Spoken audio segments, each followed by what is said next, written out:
Hello, beauty. I did previously just try to go live, but the Wi-Fi out here did not want to work, so I am creating a video. Today is such a fantastic, beautiful day, so I thought this video is really timely because if it's really highly likely, if you don't have the sports or that, or if you're out and about, you may be planning your garden, working on your garden with this beautiful sunshine, and I want to set you up for success. First things first, whatever you're going to plant out, have a look at what its companion is. Have a look at what it does not grow well with.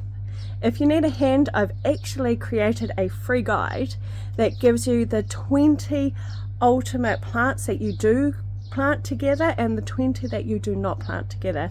I have also created an ultimate planting guide that covers 10 benefits of companion planting. So that is things like enhancing the growth of all of your plants. It is disease prevention and pest control. So for me, if you don't know me, I'm Ellie Young, and I am re-establishing myself, rebranding as Natural Companion is my business name. I really love natural gardening. None of the pests or any other insects and bees, everything is welcome in my garden. I work naturally with nature in order to be able to bring in beneficial bugs. I naturally deter pests, and I do it through companion planting. So figuring out what plant grows really well and which bugs that you want to invite into your garden. For example, inviting in hoverflies to eat white flies. If you're wanting to invite in bees to pollinate your flowers and all of your fruit and veggies.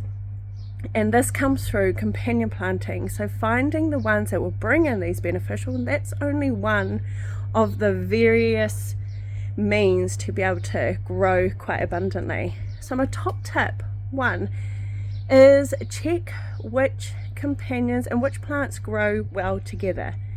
Also check which ones do not grow well together, because there are some that thrive and there are some that don't grow well. For example, fennel and dill, they're ones that you do not want to be growing amongst other plants.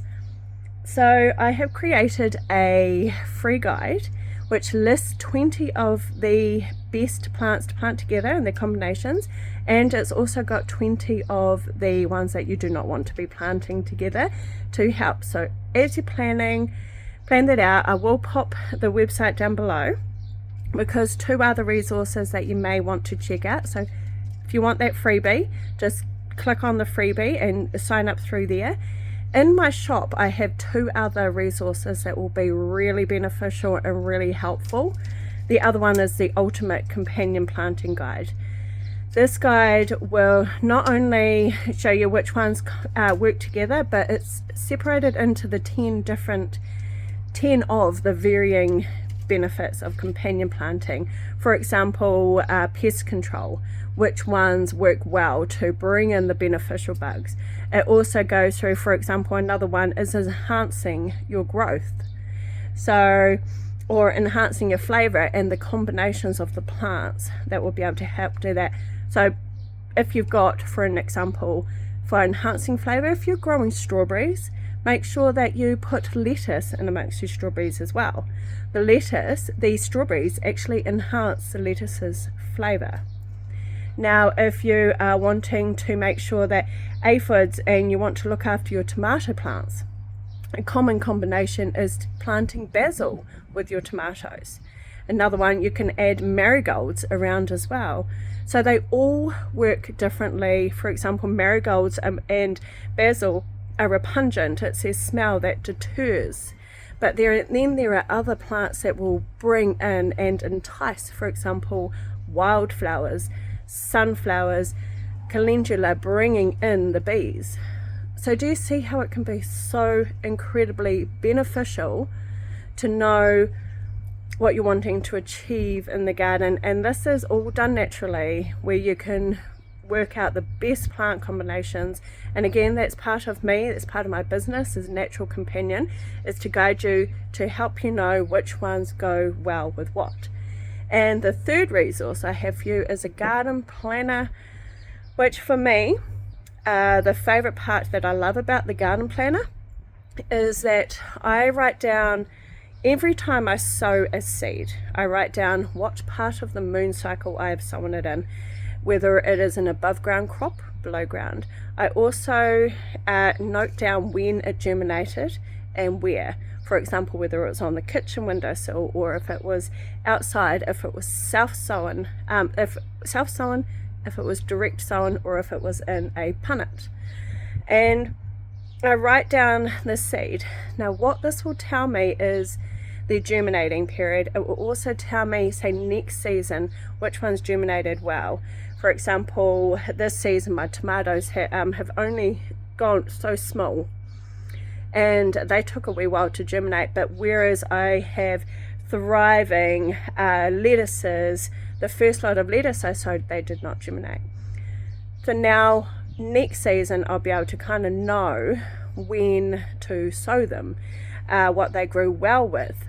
It's really handy to know where you're planting things for crop rotation. It's really nice to know what does well in what spot in your garden. And the garden planner allows you season to season, and as you go through, to take note of this so that you've got more of that flourishing garden. It also helps you be able to know what to plant where, when in your climate. It's very specific to you, your garden and your backyard. So the other three, I will pop my website down below. First one, the freebie, it's probably like really essential, and it will go through the top 20 do's and don'ts of companion planting. And yes, the Ultimate Companion Planting Guide also has the combinations that will bring in the best benefits for your garden, for just so much thriving beauty, enhanced growth, and it is a way to just have a more abundant and wonderful garden. These are my babies. It is a passion of mine, and hence why I've been working so hard at my small business and project management course this year to get all of this passion up and running. So any questions, let me know, and I'll see you all again soon.